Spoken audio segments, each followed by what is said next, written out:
A judge sentenced him to 3 life terms and called him the monster every parent fears. 26 years later, a parole board looked at that same man and said, he's ready to go home. There are some stories that stay with you. Stories that make you hold your children a little tighter, lock your doors a little earlier, and look at the world differently. This is one of those stories. It happened in the quiet suburbs of Austin, Texas, in the mid-1990s. Neighborhoods where kids played outside, where people knew each other's names, where parents believed their children were safe. But something dark was moving through those streets. Over a period of months, a series of young children, some barely old enough to tie their own shoes, were taken. Snatched from driveways, from playgrounds, from the edges of their own front yards. In broad daylight. In the kind of places where you never imagined something like this could happen. The man behind it all was a man named Daniel Ray Harmon. A name that, for a long time, most people outside of Texas had never heard. But for the families he destroyed, that name means something they can never forget.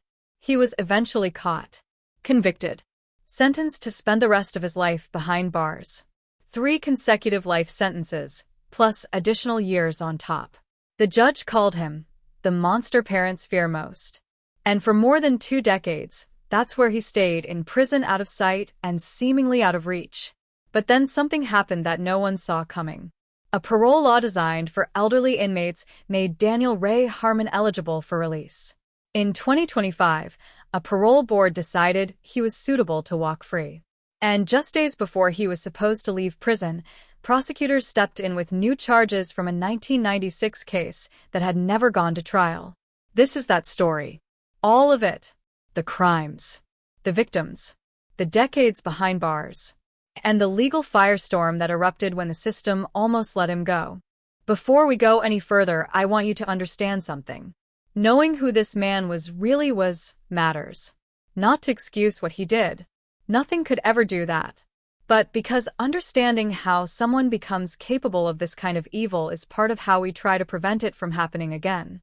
At the time he was facing release, Daniel Ray Harmon was 64 years old.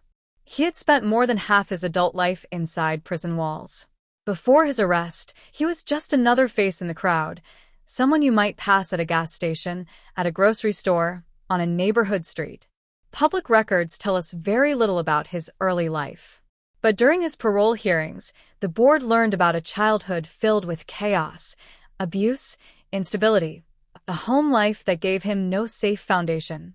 That background was raised not to excuse him, but to understand the psychology of what came later.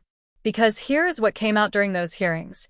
Daniel Ray Harmon told the board that he had struggled for most of his life with deep, disturbing urges toward children. He said it plainly. He acknowledged it. And he claimed that years of therapy and treatment programs inside prison had helped him understand and control those urges. That admission, as honest as it may have seemed, became one of the most controversial parts of the entire parole process. Because here is the hard truth that many people were asking.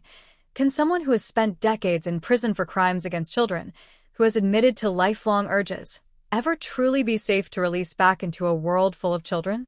That is the question at the heart of this story. And it is a question that does not have a simple answer. But the families of his victims had a very clear one.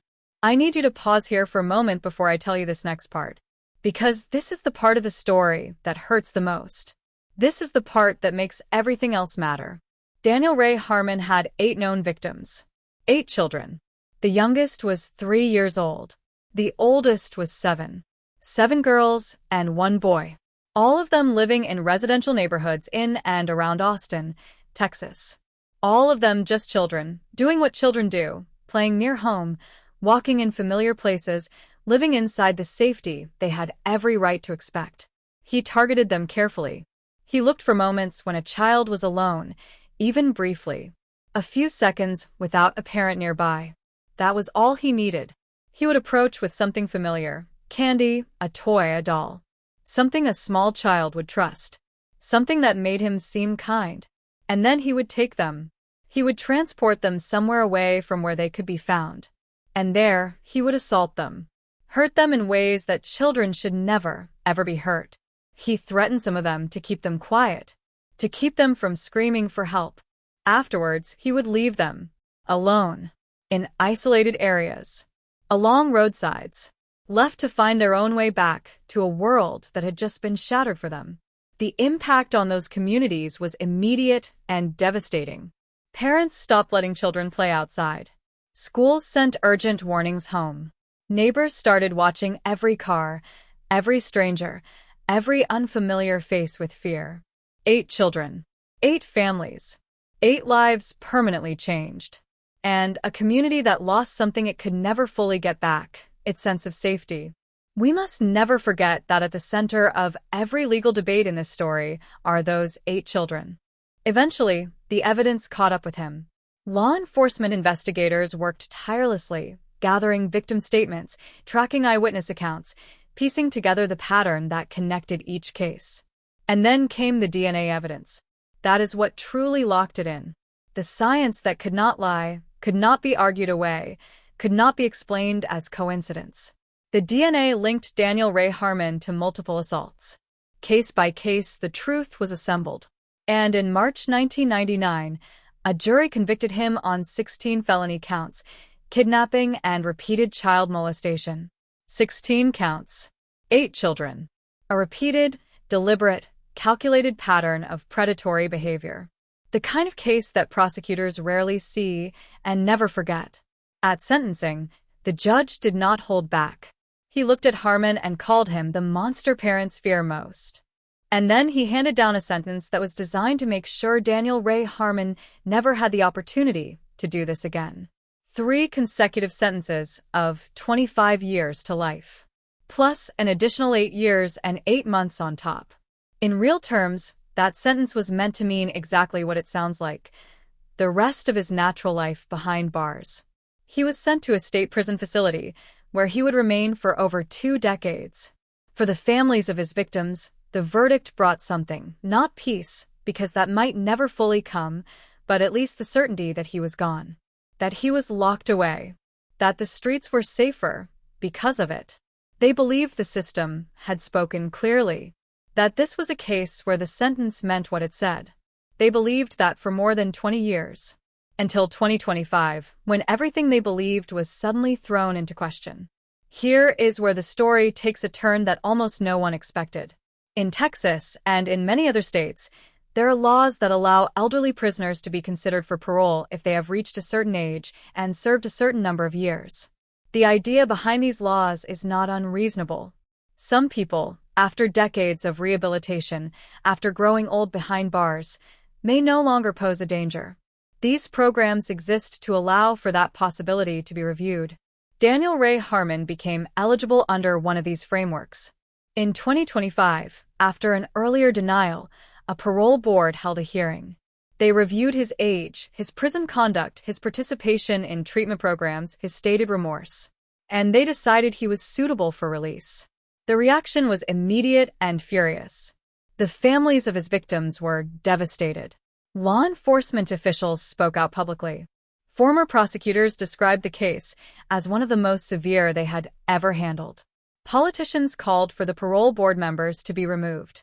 People across Texas demanded answers about how a man convicted of crimes against 8 children, some as young as 3 years old, could be deemed safe to walk free. The parole decision was reviewed at the highest levels, and still it was upheld. A release date was set, February 26, 2026.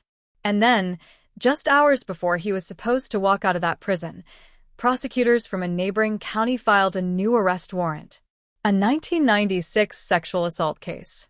One that had never gone to trial because, at the time, it was assumed his life sentences would keep him locked away forever. With his release suddenly imminent, prosecutors revisited that old file. They moved fast. They filed the charges before the window closed. Daniel Ray Harmon was transferred to a county jail, where he remains today, held on new charges, his release halted. For his victims, this moment brought complicated feelings. Relief, yes, but also exhaustion. Anger. The weight of having to relive this pain all over again decades later. And for all of us watching, it raises a question we cannot avoid. When someone commits crimes this severe against children this young, Should any law ever make them eligible to walk free? That debate is far from over. And the answer, for many people, feels very clear.